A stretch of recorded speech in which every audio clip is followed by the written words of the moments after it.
much faster than she did. I'm telling you that now. I want to recognize Dr. Ernestine Pickens Glass. Raise your hand, please. She's the co-editor of the book that we published.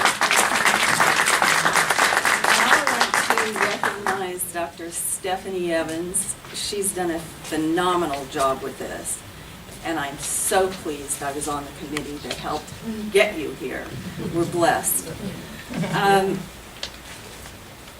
My paper is titled very simply, Du Bois's literary quest for justice. Although I'm not going to talk about Quest of the Silver Fleece at any length, I will suggest that the mythological allusions used by Du Bois in Quest and Dark Princess operate on at least two levels, two ways, as metaphors that suggest multiple meanings that enrich the reading of the works, and as tantalizing red herrings that may or may not have meaning. When I reached the point of this paper, and I had to pull in, this is what I had planned to write on before I knew what this session was going to be about, months ago, a discussion of Du Bois's elaborate pageant, The Star of Ethiopia, in relation to Quest and Dark Princess, as well as to D.W. Griffith's infamously racist film, The Birth of a Nation, which you just heard a little bit about. I hope to clarify my assertion. It is fair at this point to suggest that in both novels, mythological allusions play a part in developing characters' roles, but those roles can change if the allusions shift even slightly.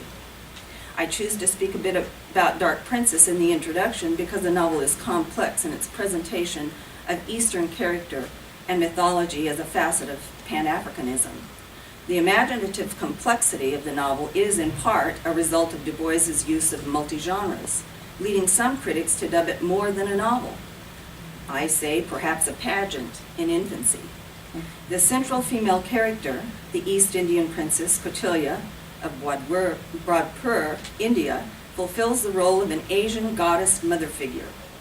By the close of the novel, the union between Kautilya and African-American med student turned activist Matthew Towns produces the Black Messiah, the Golden Child, who is the viable leader of a new world order led by the dark races. The new world view in Dark Princess is interestingly presented by the Indian princess herself. Kautilya recognizes the Southern Black Belt as a nation within a nation. She tells Matthew that our study of the Negro question has served as the impetus for inviting Matthew to join her circle of anti-colonialists in Berlin. She adds, and I quote, "It is a report I read from America that astounded me and gave me great pleasure, for I almost alone have insisted that your group was worthy of cooperation. For you American Negroes are not a mere amorphous handful, you are a nation." Thus, the novel sets forth a dual Pan-Asian, Pan-African prospect: anti-colonialism following Gandhi, the Indian Lenin, and anti-capitalism following Marxist theology or ideology. Analogies to actual political occurrences in the United States abound in the novel, from the Pullman Porters meeting of colored communists in Chicago in 1925. Matthew Towns is engaged with the Pullman Porters in Chicago and their paper box union, which did employ blacks. Kautilya works with the New York Box Makers Union. Bill Mullins notes that the settings of the novel provided Du Bois a symbolic landscape for Towns' newly found revolutionary consciousness. The fusion of Princess Kautilya and Matthew's black mother into a single image reflects the Ethiopian affinities in the novel. Like Matthew and his mother, the princess emerges from the Black South in ancient days. India is described as the birthplace and black womb of the ancient world, and as Mullins states, the princesses and Matthew's disparate lineage is fused by the image of Matthew's mother as Kali, the Black One, wife of Shiva, mother of the world. Ultimately, Kautilya and Matthew's twin cause is to liberate black workers and achieve Indian home rule. All of this is to be accomplished in Virginia, where Kautilya explains that Matthew is, quote, at the edge of the black world. The black belt of the Congo, the Nile, the Ganges, reaches up by way of Guyana, Haiti, Jamaica, like a red arrow up into the heart of white America. Kautilya sees a mighty synthesis.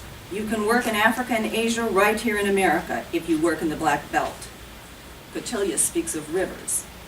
Du Bois binds time, peoples, and places together in Dark Princess in ways that Jeremiah Moses has likened to, quote, an opera in prose with the stage speeches, songs, and melodrama. And to this point, I want to turn to Du Bois's The Star of Ethiopia. That is not specifically on cue for this session, but one that fits neatly between the novels discussion and the art discussion that we have had. I asked people about Star of Ethiopia, and very few people know anything about it. Is that true of this group as well? You familiar with it? Wow. I had something I could show you too, but no time. Star of Ethiopia is a pageant that Du Bois first produced in New York City in 1913 under the title of People of Peoples and Their Gifts to Men, to commemorate the 50th anniversary of the Emancipation Proclamation. In 1915 in Los Angeles, The Birth of a Nation was first screened. At the debut and every subsequent screening of the film in multiple cities, riots ensued, as you all know. Black intelligentsia, including Booker T. Washington, Charles Chestnut, and those closely associated with the NAACP, including Du Bois, made a determined effort to either stop the screening of the film altogether, or at very least, to ensure that its most incendiary scenes were censored. I'm just going to read a few.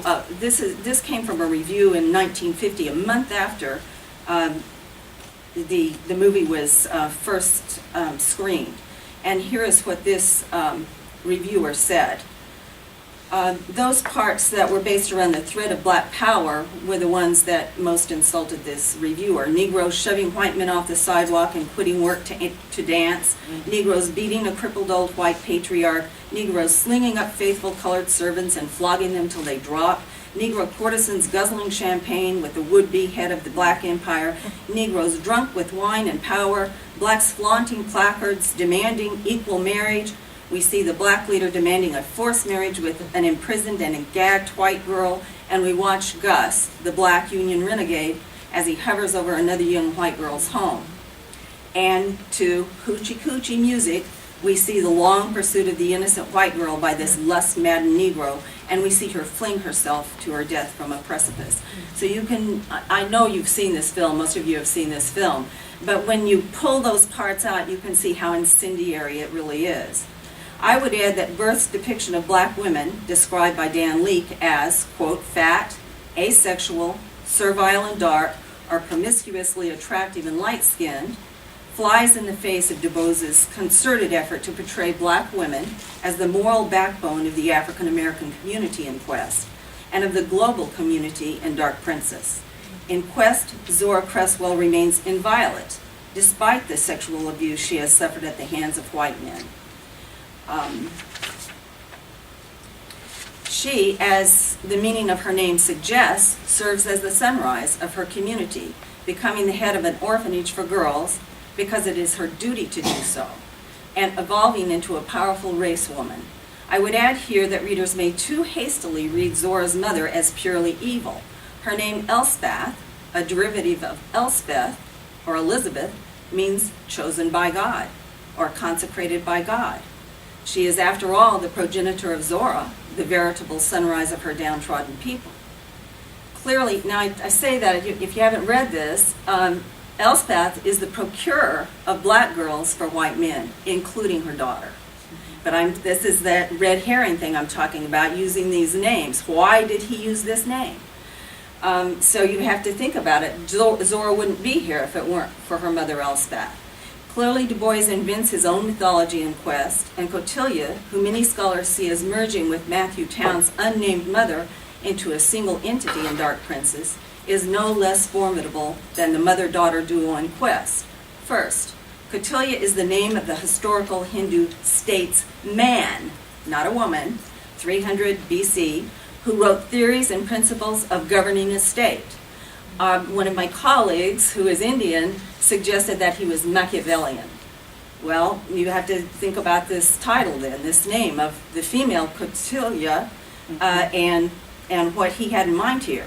This may be important to what is arguably Du Bois's philosophy concerning African Americans' political role at the time he wrote Dark Princess. For according to the historical Cotilia, a ruler, and let's say this is going to be the new ruler, the child of Townsend and Cotillia, should use any means to attain his goal, and his actions required no moral sanction. Or using this name could be one of those red herrings, as I just said. Additionally, and maybe more importantly, Kali, the Dark Mother, the result of the fusion of Cotillia and Matthew's mother, whose black complexion symbolizes her all-embracing and transcendental nature, is recognized, I know you're holding that up, as the ferocious goddess with the heart of a mother. In the worshipper's relationship with Kali, he or she becomes a child, and Kali assumes the form of the ever-caring mother. I cannot imagine a more fitting description of the strong, all-embracing mother figure set forth by Du Bois' pregnant imagination in these two novels. They are leaders of the community, caretakers of children, their own and the villages, moral avatars, and nurturers of the family. I'm seeing what I'm going to leave out here. A whole lot. I'm going to go to this. This pageant, I think, is so important because it places all of Du Bois's works, including Souls of Black Folks, including these novels, all of his philosophies, into a pageant that was played by 1,000, either 350 to 1,000 players. This would be singers, dancers, musicians. It was a phenomenal thing. When he first did this for the Emancipation Proclamation Jubilee, he spent $3,000 on this, which today would be about $54,000. Not his money. He came up with $500, and he got the rest of the funding by begging, pleading, and whatever he could do. So you can see that it was very important to him to put this on stage. And the 6 parts of this Star of Ethiopia, which I can find very few images of, but we do have a reel of some of his handwritten notes on it in our library. Not much, we don't have much at all, but we have that. And I did copy all of them off, but I knew I wouldn't have time to show anything today. But the 6 parts are the gift of iron, presented by the veiled woman, who reappears later in the drama, the gift of the Nile, the seat of Egyptian civilization that eventually fades away, the gift of faith and righteousness and faith in Islam, which rises to replace Egypt in the kingdom of culture, the gift of humiliation, expresses through the sorrow songs or spirituals, expressed through the struggle toward freedom undertaken by such figures as Crispus Attucks and Nat Turner, the greatest gift of black men to the world, the gift of freedom for the workers, that is the emancipation of American slaves. I think that the best kind of overview of what all this means is Rebecca Fisher's, who encapsulates these connections between Quest, Silver Fleece, Dark Princess, and many of his other works. She notes that the pageant highlights the active agitation of blacks for their own freedom.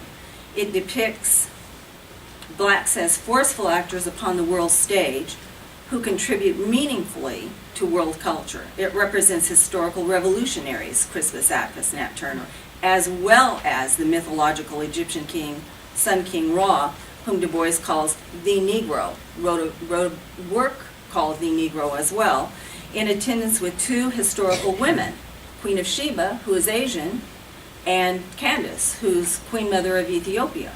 Importantly, 2 great figures and stateswomen who are respectively Asian, African American, portrayal of the figure of the ideological motherhood and veiled woman. I have one tiny paragraph.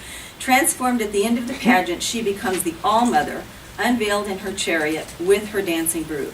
In sum, Du Bois's major artistic endeavors from 1913 to 1927, Quest of the Silver Fleece, Star of Ethiopia, Dark Princess, and all the other things that he was working on then, but these 3 form a trilogy that, looking back on them, illustrate Du Bois's creative talents at his best, engaged imaginatively in setting forth the actual story of people of black descent, and looking forward to a new world. How'd I do? That was good.